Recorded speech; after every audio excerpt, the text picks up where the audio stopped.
1944. À l'Est, les forces hitlériennes ont été repoussées jusqu'aux frontières du Troisième Reich.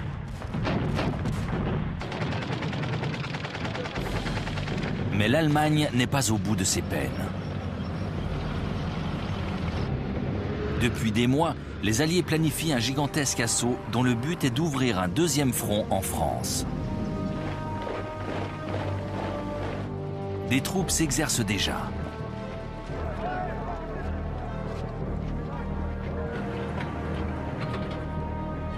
Depuis longtemps, Hitler se doute qu'il devra subir une opération d'envergure, mais il ignore quand et où elle se produira. Tout est bientôt prêt pour que s'engage l'une des plus formidables batailles de la Seconde Guerre mondiale. Le débarquement allié sur les plages de France.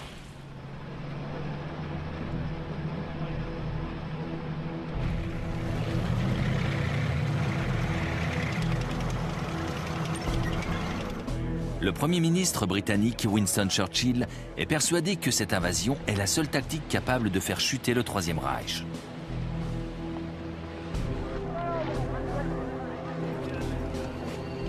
Mais comment réunir les forces nécessaires et surtout quand et où les faire débarquer? Pendant des mois, les forces alliées vont se préparer au cours d'opérations plus ou moins réussies.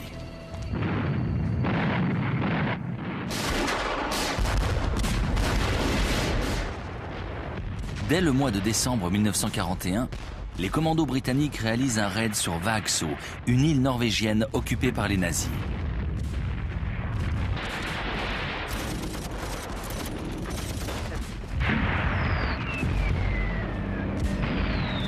Cette opération éprouve la solidité des défenses allemandes et oblige Hitler à maintenir des troupes en Norvège. Une usine d'huile et la totalité des fortifications côtières sont détruites avant le repli des commandos.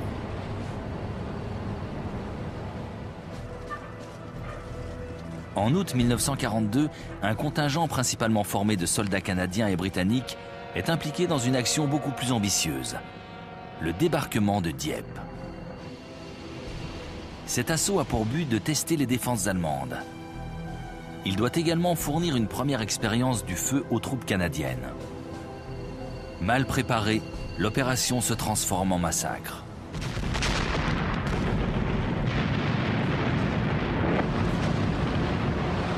Très rapidement, les péniches de débarquement sont prises sous les tirs ennemis.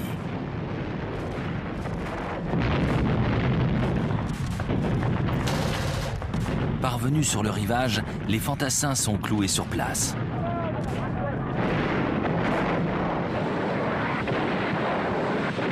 Derrière eux, les blindés sont empêtrés dans les défenses anti-chars.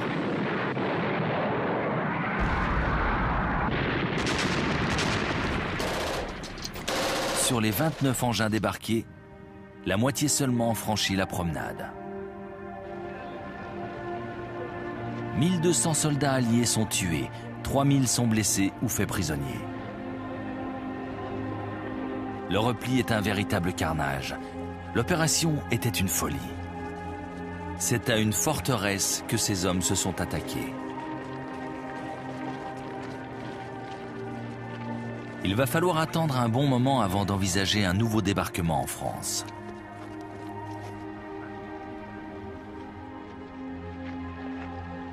Churchill sait que la prochaine tentative devra être mieux préparée. De conférences internationales en réunion secrète, le Premier ministre britannique, le président américain Franklin Roosevelt et les plus hautes autorités militaires conviennent enfin d'une date.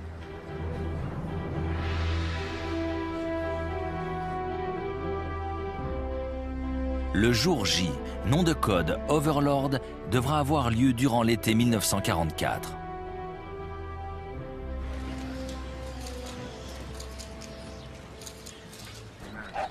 Évidemment, les Allemands se sont préparés à cette éventualité. Depuis l'hiver 1941, ils ont réquisitionné des milliers d'ouvriers pour construire ce que l'on va communément appeler le mur de l'Atlantique.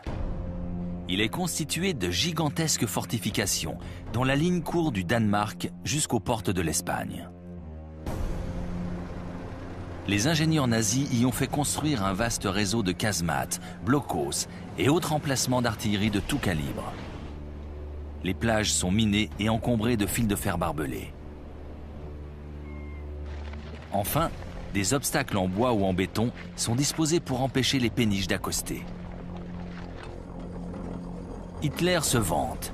« Je suis le plus grand bâtisseur de fortifications de tous les temps. »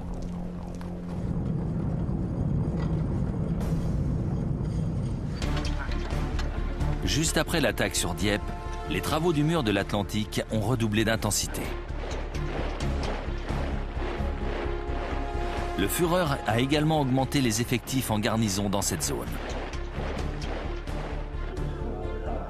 Le commandant des forces ouest, le Feldmaréchal Gerd von Rundstedt, disposera de 15 divisions supplémentaires.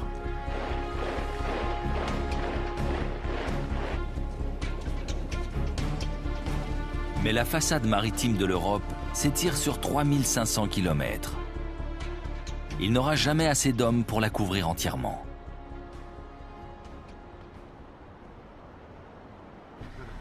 Rundstedt doit prendre une décision difficile. Où doit-il placer ses forces pour mettre toutes les chances de son côté en cas d'invasion? La question divise jusqu'aux plus hautes instances du commandement allemand.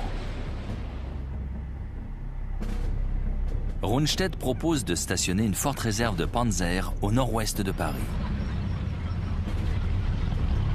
Une fois le lieu de débarquement connu, il pourra les expédier pour contrer l'invasion.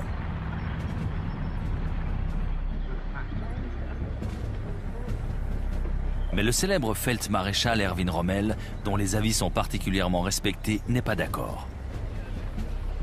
Ce dernier est en charge de la défense côtière s'étendant de la Hollande à la Loire. Et ce qui le préoccupe le plus, c'est la puissance aérienne des Alliés. Il en a déjà fait l'expérience lors des combats en Afrique du Nord, et ses souvenirs ne sont pas particulièrement réjouissants. Il redoute que toute tentative de contre-attaque ne soit écrasée avant même qu'elle n'atteigne le front.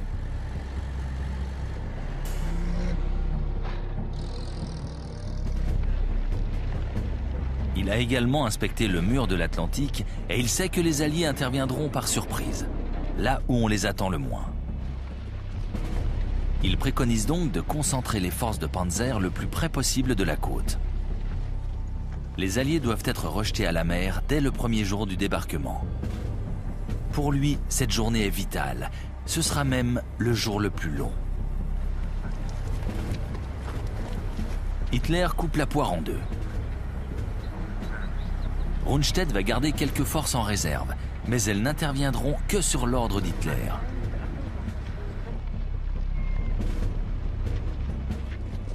Le reste des troupes est dispersé le long de la façade atlantique, selon le souhait du renard du désert.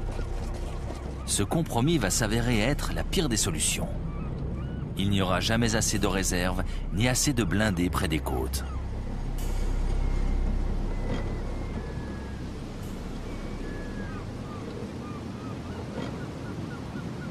Mais à l'automne 1943, cela ne semble évident pour personne, excepté Rommel.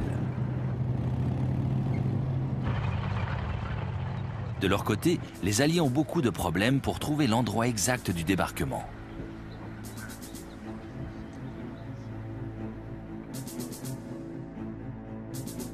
Le général Frédéric Morgan, en charge d'établir le plan d'invasion, propose deux options: le Pas-de-Calais et la Normandie. Le Pas-de-Calais recueille tous les suffrages. Il est plus facile d'accès et à partir des plages du Nord, le corps expéditionnaire pourra s'enfoncer plus vite au cœur de l'Europe. Mais c'est aussi la route la plus prévisible et Morgan est persuadé que les Allemands s'attendent à être attaqués de ce côté-là.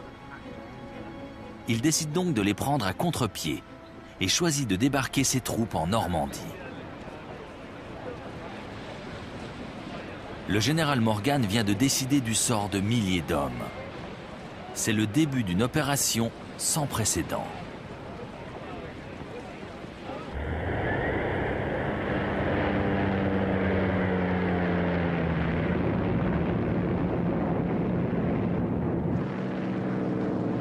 À l'automne 1943, les avions de reconnaissance alliés quadrillent les régions côtières du nord de la France. Ces repérages font partie d'une longue liste de préparatifs.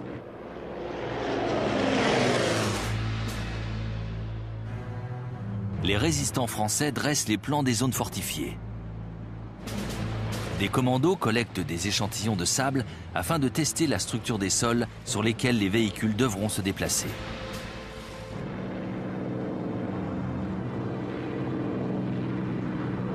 Les côtes normandes sont étudiées comme jamais un terrain ne l'a été dans l'histoire militaire du monde. Les observateurs arrivent vite à la conclusion que le débarquement ne pourra réussir que si de grandes quantités de matériel peuvent être déchargées. Mais le désastre de Dieppe a montré combien il était dangereux de tenter un assaut direct sur un port occupé par l'ennemi.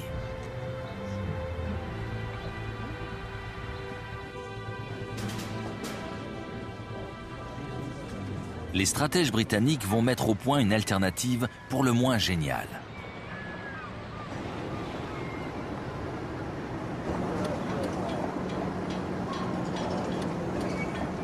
Des caissons géants seront assemblés au Royaume-Uni avant d'être remorqués au large des côtes françaises. Sur place, ils seront coulés en eau profonde pour former des ports artificiels. Le nom de code de ce débarcadère est Mulberry, qui signifie mûr, du nom du fruit.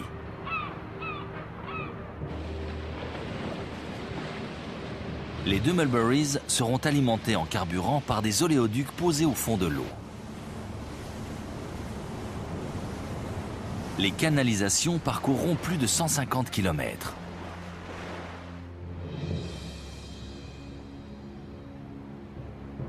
La station de pompage, située sur l'île de Wight, est camouflée en fabrique de crème glacée.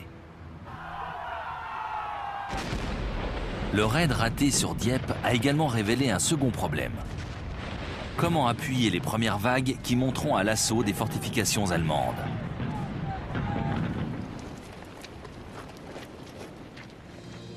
L'officier appelé à la rescousse n'est autre que le général Percy Hobart, l'un des pionniers britanniques de l'arme blindée. Hobart va mettre au point une série d'engins pour le moins atypiques. Les hommes les appelleront les Hobart's Funnies, c'est-à-dire la ménagerie du général Hobart.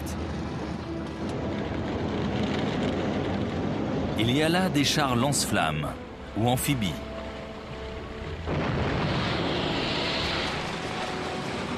Des chars anti-mines munis de fléaux. Et le char bobine pour progresser sans risque sur les sables mouvants.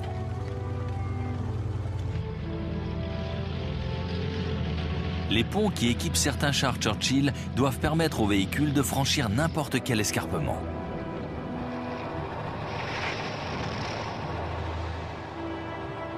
Certains blindés sont munis d'énormes fagots qu'ils disposent dans les fossés. D'autres sont conçus pour traverser des obstacles encore plus larges.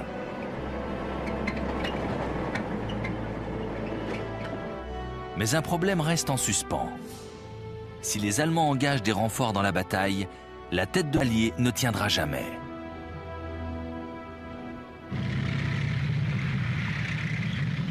Ils n'ont qu'une solution.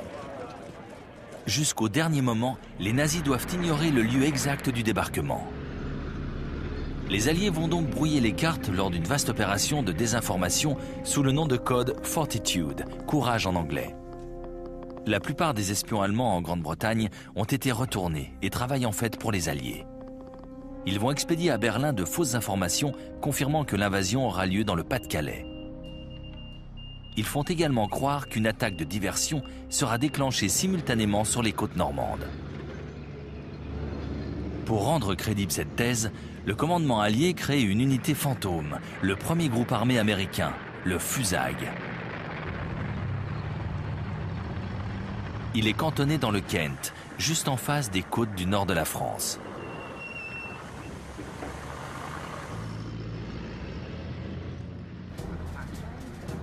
Son chef n'est autre que le général américain George Patton.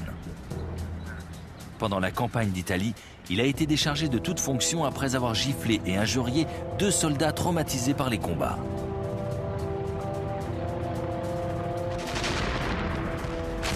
Les Allemands considèrent qu'il est de loin le meilleur général allié.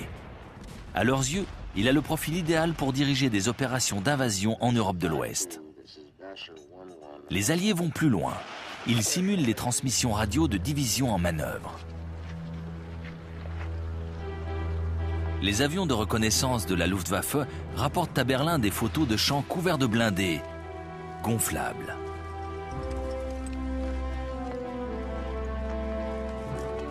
Par souci du détail, les traces des chenilles ont été soigneusement reconstituées. Les terrains d'aviation du Kent accueillent des escadrilles d'avions en bois. Des péniches factices mouillent dans les ports.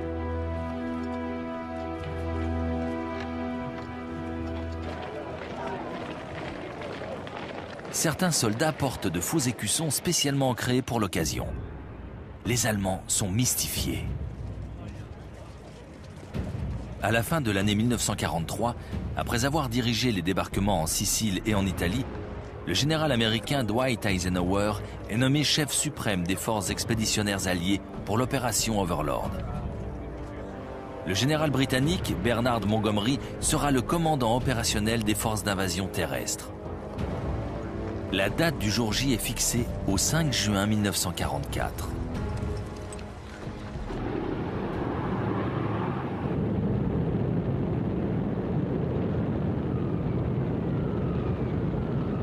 Deux mois avant le débarquement, Eisenhower lance une offensive aérienne pour bloquer les communications ennemies sur les côtes de France.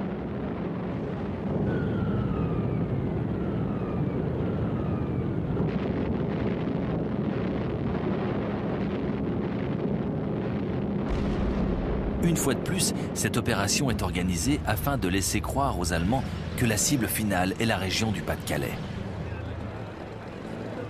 À quelques semaines du jour J, les effectifs stationnés en Angleterre sont impressionnants. 2 millions d'hommes, soutenus par plus de 3000 blindés et 12 000 avions.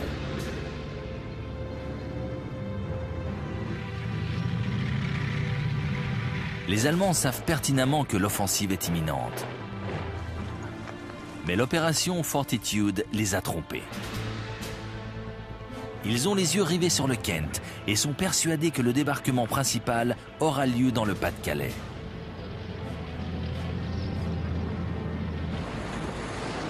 Tout semble jouer en faveur des Alliés.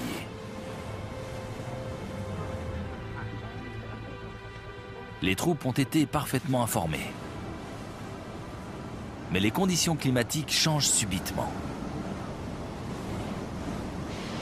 Il pleut, la visibilité est faible et une tempête se lève dans la Manche.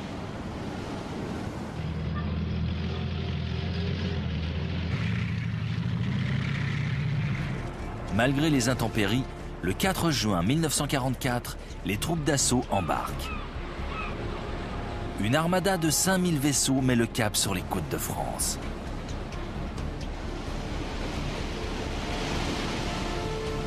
Malheureusement, les conditions météorologiques se dégradent. La flotte est contrainte de rebrousser chemin. L'attaque est reportée. C'est le début d'une longue attente pour les 173 000 hommes des premiers assauts.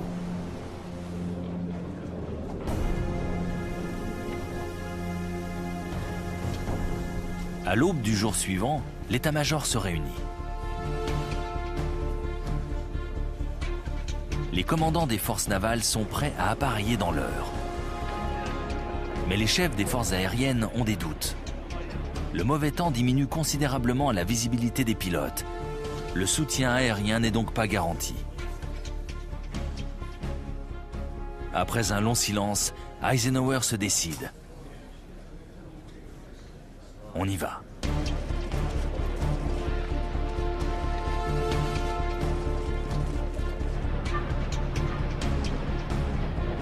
Overlord, la plus grande tentative de débarquement jamais mise sur pied, est lancée.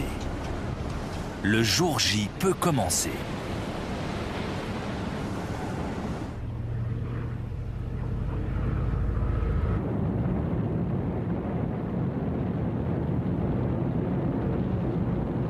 À 1h15 du matin, ce 6 juin 1944, une escadrille d'appareils tractant des planeurs survole le sol français. À leur bord, des commandos parachutistes dont la mission est vitale pour la réussite de l'invasion, s'emparer de tous les ponts sur le canal de Caen et sur l'Orne. Lorsque les planeurs se décrochent de leur remorqueur, l'opération est lancée. Aucun homme ne peut faire marche arrière. 75 km plus à l'ouest, les para-américains sautent au-dessus de Sainte-Mère-Église.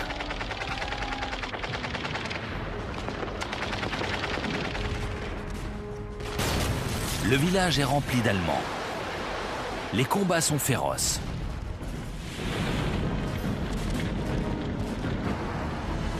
Au bout de 3 heures d'affrontement, la ville est aux mains des Alliés.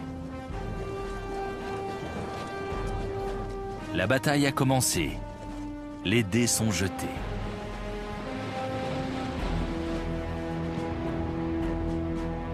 Au même moment, sur le front de mer, les sentinelles allemandes en poste dans leurs casemates sont éberluées. Une armada se dessine dans les brumes de l'aube.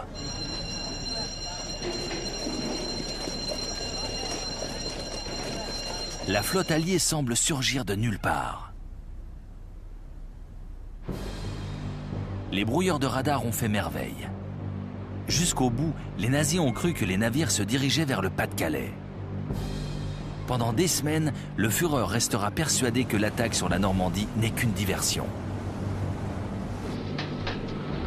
Pourtant, le 6 juin, c'est bien vers les plages normandes que les péniches de débarquement se dirigent. C'est bien ce tronçon du mur de l'Atlantique que l'aviation alliée écrase sous les bombes.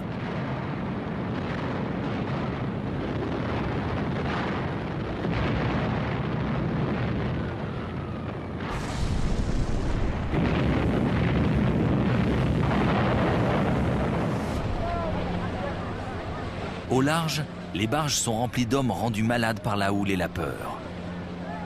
Dans quelques minutes, les premières vagues de fantassins vont fouler le sable de France. Heureux ceux qui y arriveront, car tous les canons allemands n'ont pas été réduits au silence.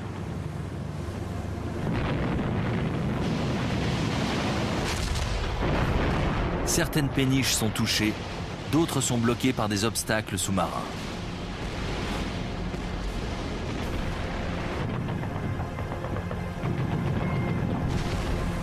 À 6h30, les premières vagues s'élancent enfin.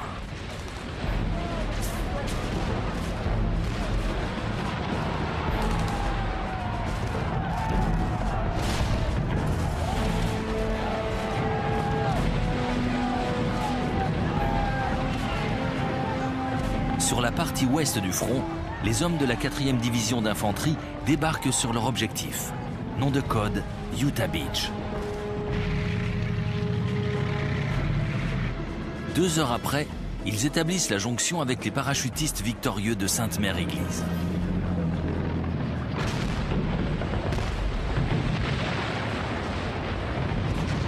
À quelques kilomètres de là, sur Omaha Beach, c'est l'enfer. Les fortifications sont épouvantablement hautes. Rester ou sortir de la plage semble impossible. Depuis qu'ils ont jailli des barges, les soldats de la 1re division d'infanterie sont fauchés par les mitrailleuses allemandes.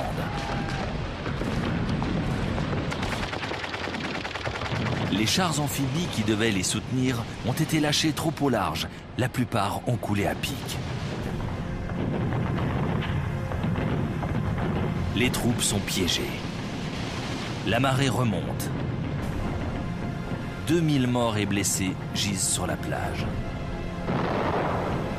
Sur la pointe du Hoc, 225 rangers américains grimpent à l'assaut des batteries allemandes.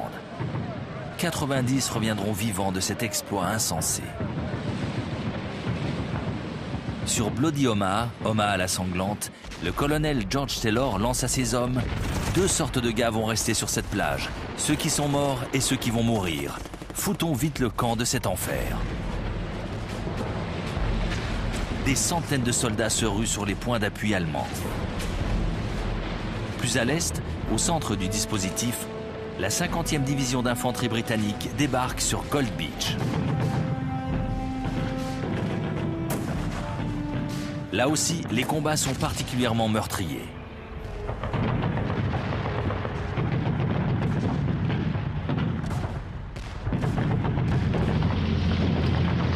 Mais la ménagerie du général Hobart peut entrer en action.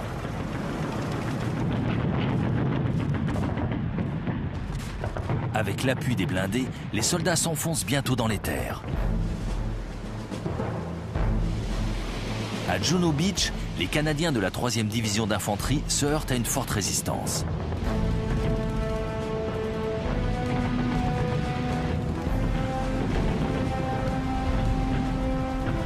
Ici aussi, ils devront leur réussite au soutien des chars amphibies ou lance-flammes du général Hobart.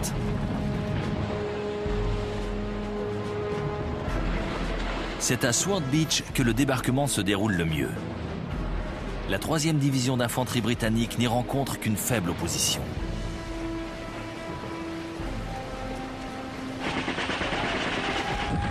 Quelques heures plus tard, ces hommes font la jonction avec les troupes aéroportées qui se sont emparées des passerelles sur le canal de Caen.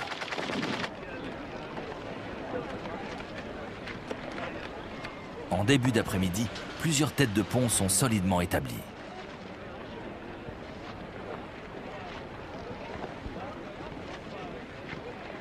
La rapidité d'exécution de l'opération a pris les Allemands par surprise. Ils n'ont jamais cru que les Alliés prendraient le risque d'attaquer dans les intempéries. Rommel lui-même, commandant en chef de cette portion du mur de l'Atlantique, a profité du mauvais temps pour rejoindre sa famille en Allemagne. Le 6 juin, c'est l'anniversaire de son épouse. Son subordonné direct, le général Friedrich Dollmann, est à 150 km de là. Il participe à une simulation, un jeu de guerre entre officiers d'état-major.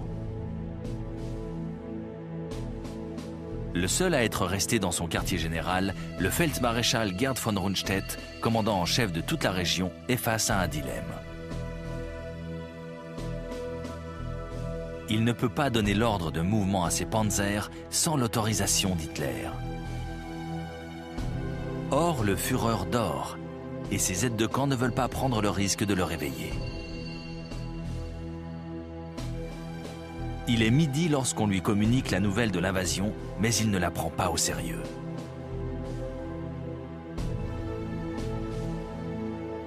Il reste convaincu que cette attaque n'est qu'un leurre, une feinte pour cacher le débarquement principal dans le Pas-de-Calais.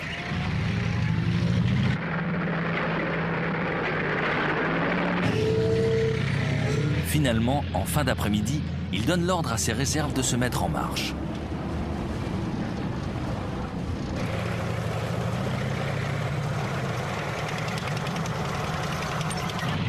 Mais les panzers sont trop loin pour intervenir dans la première phase de la bataille.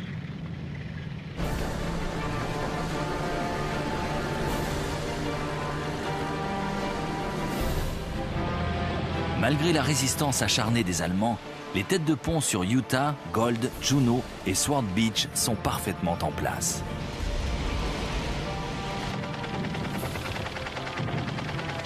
À Omaha Beach, la situation est plus incertaine. Le carnage de la matinée a laissé des traces. Les fantassins américains n'ont progressé que d'1,5 km à l'intérieur des terres.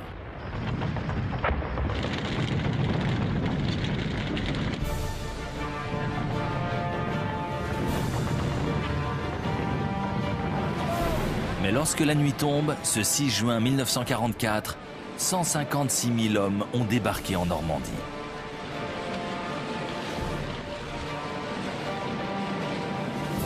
L'opération Overlord est un succès, mais encore bien fragile.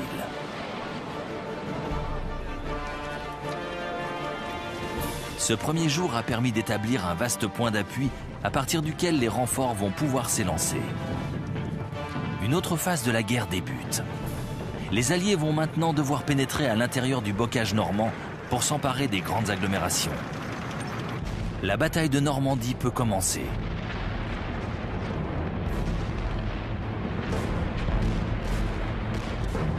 Le 7 juin 1944 est déjà un autre jour. Des milliers d'hommes quittent la côte pour tenter de consolider les positions alliées.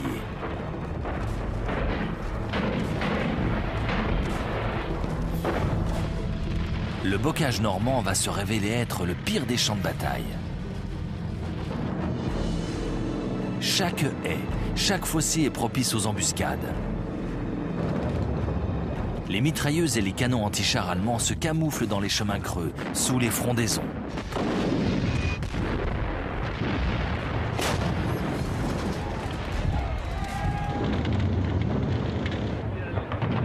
Les Alliés perdent beaucoup d'hommes.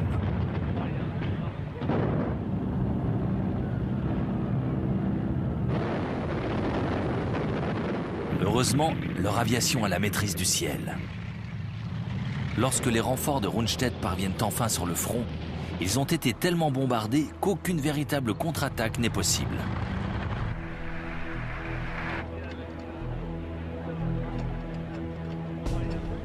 Les colonnes de Panzer ont elles aussi été harcelées par la résistance française.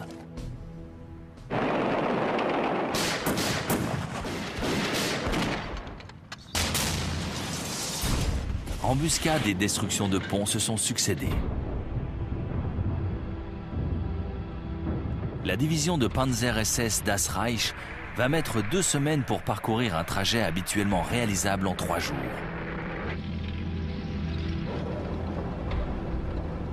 Les soldats nazis se vengent alors sur les populations civiles.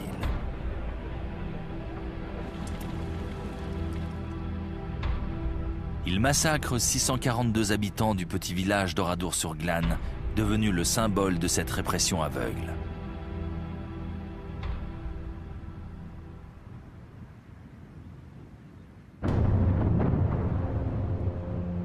En Normandie, après 4 jours de combat, toutes les têtes de pont font la jonction.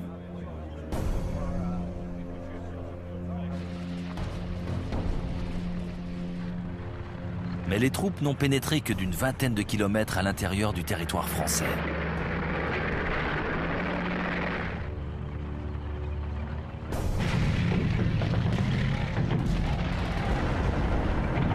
Six jours après le débarquement, le général Montgomery lance un assaut sur Caen.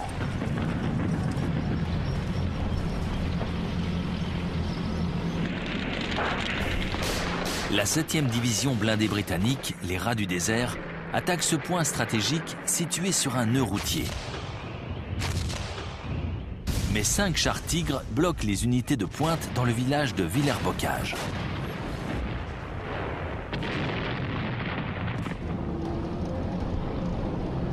En fait, les blindés alliés ne sont pas à la hauteur.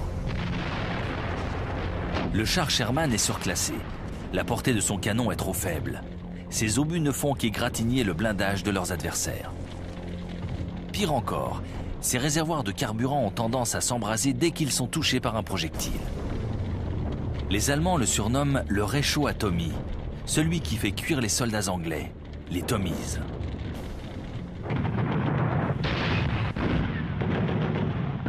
Lors de l'offensive sur Caen, 10 blindés britanniques sont mis hors de combat en moins de 5 minutes. L'attaque est suspendue.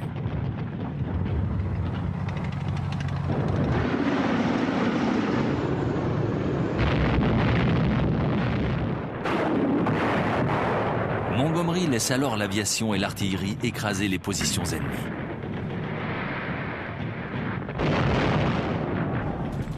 Mais c'est loin d'être suffisant et les Rats du désert battent en retraite. Caen reste allemande.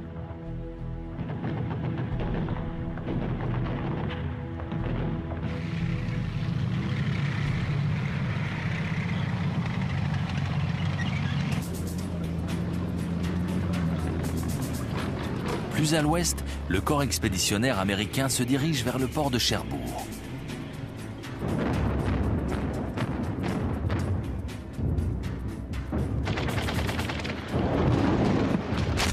Il faut près de 10 jours d'affrontement pour approcher des faubourgs de la ville.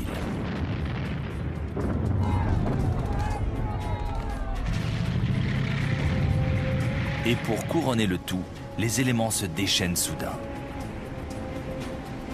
Pendant une semaine, un temps calme avait permis de débarquer renforts et ravitaillements sur les 2 ports artificiels, les Mulberries.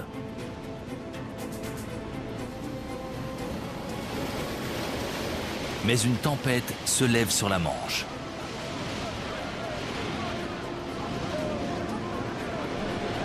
Le Mulberry d'Omaha Beach est détruit par les lames.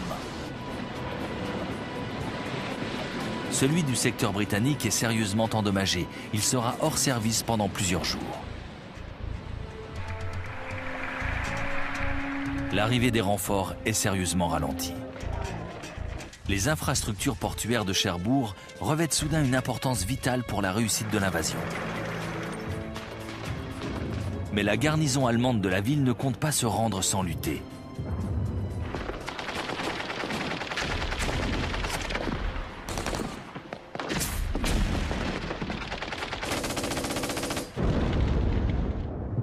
On se bat pour chaque maison, chaque rue, chaque carrefour.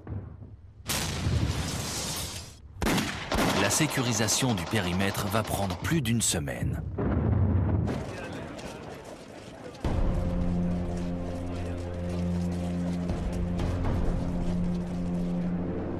Lors de la prise de la ville, le port n'est plus qu'un tas de ruines. Les Allemands l'ont détruit avant de capituler. Il faudra 1 mois de travaux avant qu'ils n'accueillent les premiers cargos. Montgomery décide donc de lancer un 2e assaut sur Caen.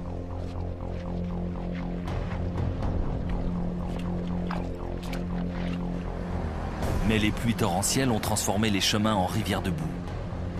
Le plafond est si bas que l'aviation ne peut intervenir.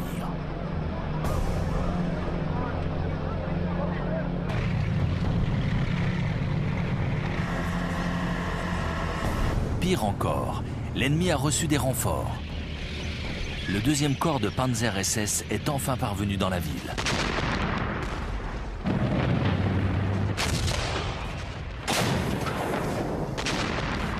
Après 4 jours de combat, l'offensive est à nouveau stoppée.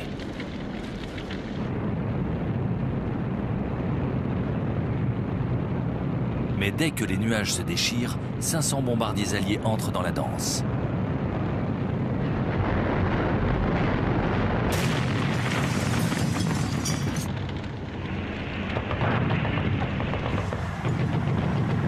Caen est dévasté. Les troupes britanniques atteignent enfin les faubourgs nord de la ville. Mais la victoire est loin d'être acquise. Car les Allemands se cachent dans les ruines.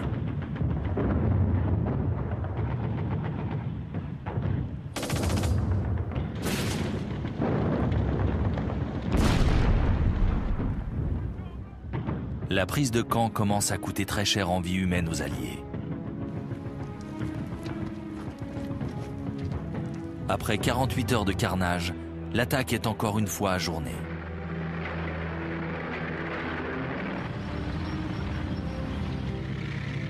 Trois semaines plus tard, Montgomery tente sa chance une 4e fois. Il faut absolument s'emparer de cette forteresse pour poursuivre l'offensive vers le sud.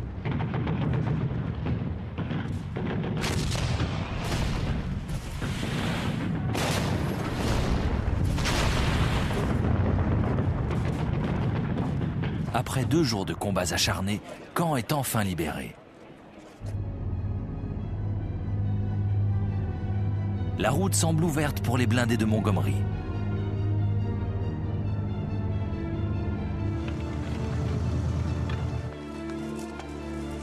Mais les Allemands sont en embuscade.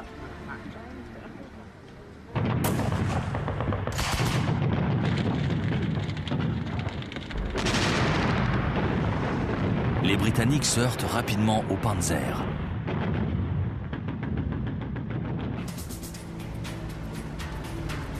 Plus à l'ouest, les troupes américaines semblent progresser plus facilement.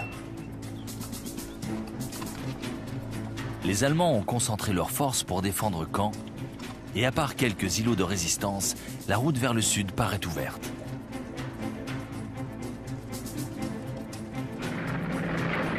Le rouleau compresseur américain se met en marche.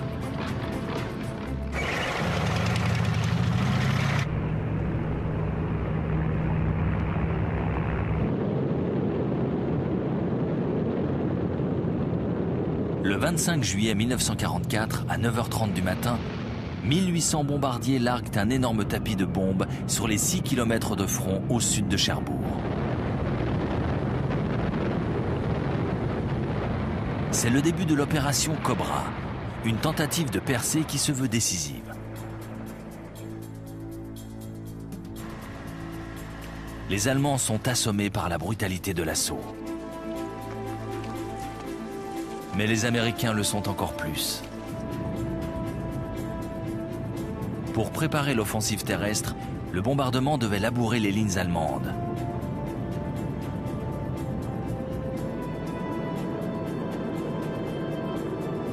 En fait, une partie des bombes est tombée sur les troupes américaines.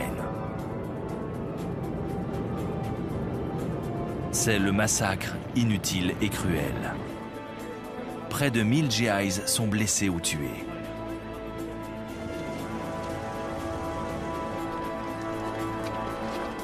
Et lorsque les survivants montent à l'assaut, ils découvrent avec stupeur que les Allemands sont toujours là, plus dangereux que jamais. Le bombardement a été un échec.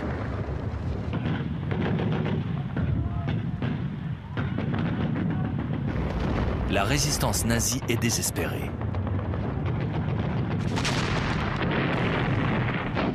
Les combats sont si meurtriers que l'état-major américain semble devoir stopper l'offensive.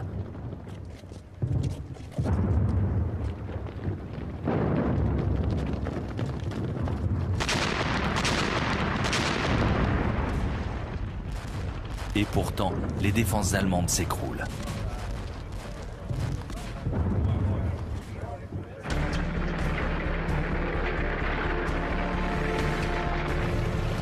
Le lendemain, les blindés américains réalisent une percée. La route est enfin libre. La Wehrmacht est à terre. Les Alliés poussent leur offensive vers le cœur du territoire français.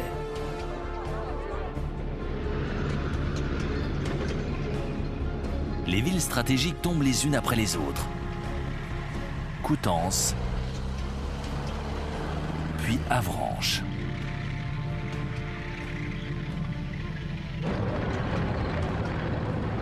L'offensive alliée est d'autant plus efficace qu'elle profite de la désorganisation complète de l'état-major allemand. Début juillet, 3 semaines après le débarquement, Hitler a démis le Feldmaréchal Gerd von Rundstedt de ses fonctions.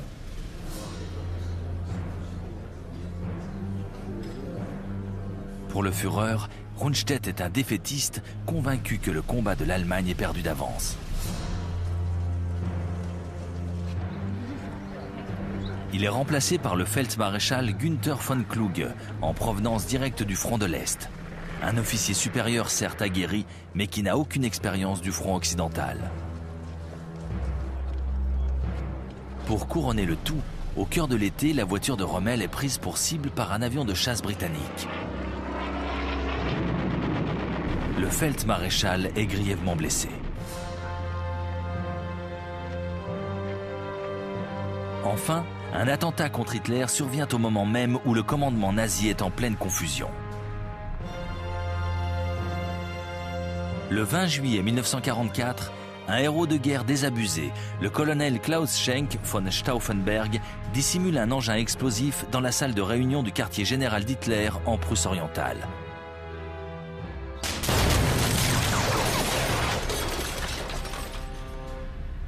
Quatre officiers sont tués. Hitler ne doit la vie sauve qu'au poids et à la solidité de sa table de conférence en chêne.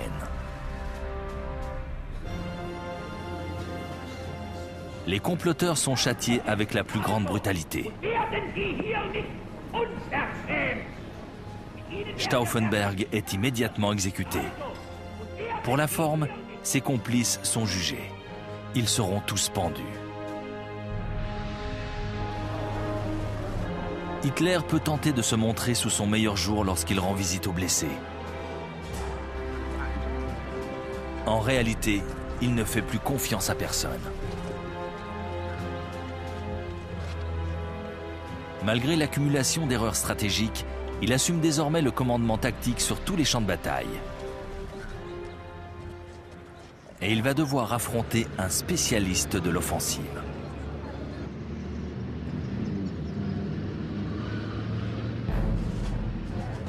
le général George Patton est de retour aux affaires et cette fois, il commande une force qui n'est pas fictive. Ses troupes se déploient, prennent Rennes, Mayenne et s'approchent du Mans. Elle serre de près les forces nazies qui reculent partout.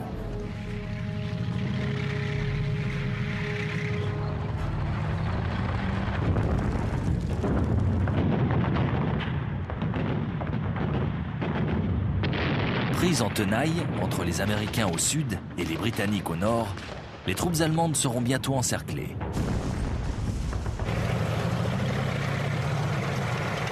Fidèle à sa tactique, Hitler refuse la retraite. Mais plus lucide que lui sur la situation, ses soldats préfèrent tenter de se replier.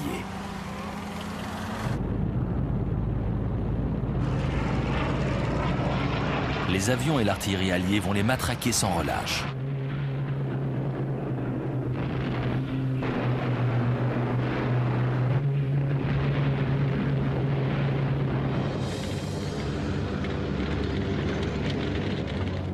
Chez les fuyards, les pertes sont énormes.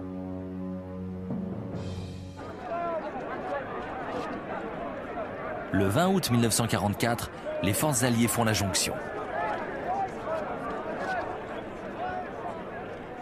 La poche de Falaise, du nom d'un village proche, vient de se refermer.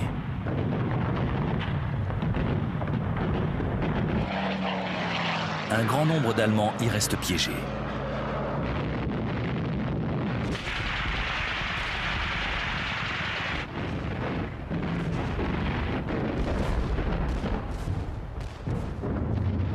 Près de 10 000 hommes sont morts dans la nasse. 50 000 vont être faits prisonniers.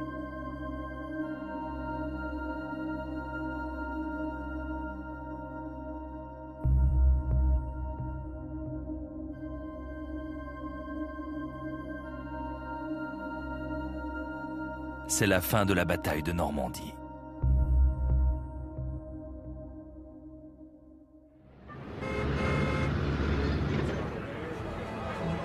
En Provence, non loin de Cannes, un autre débarquement a eu lieu à la mi-août.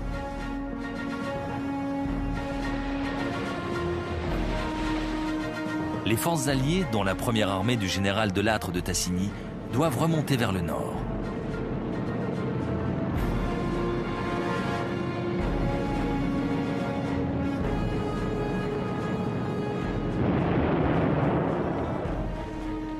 Cette opération a longtemps été décriée par Winston Churchill, qui lui aurait préféré une offensive massive sur le front italien.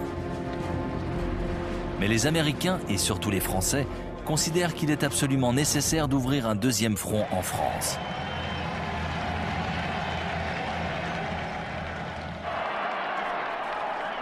C'est une population en liesse qui accueille les libérateurs.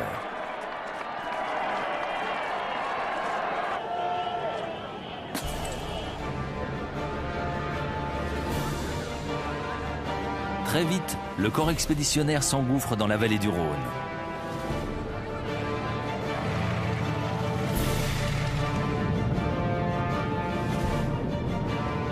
Lyon sera libéré le 3 septembre 1944.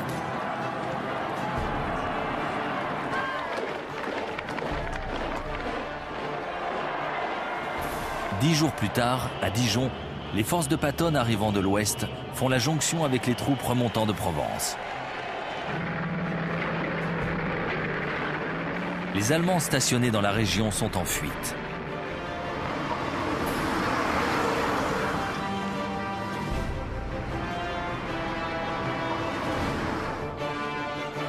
Début septembre, après 3 semaines d'une offensive éclair, les Alliés, appuyés par la résistance française, ont chassé leurs ennemis du Grand Ouest.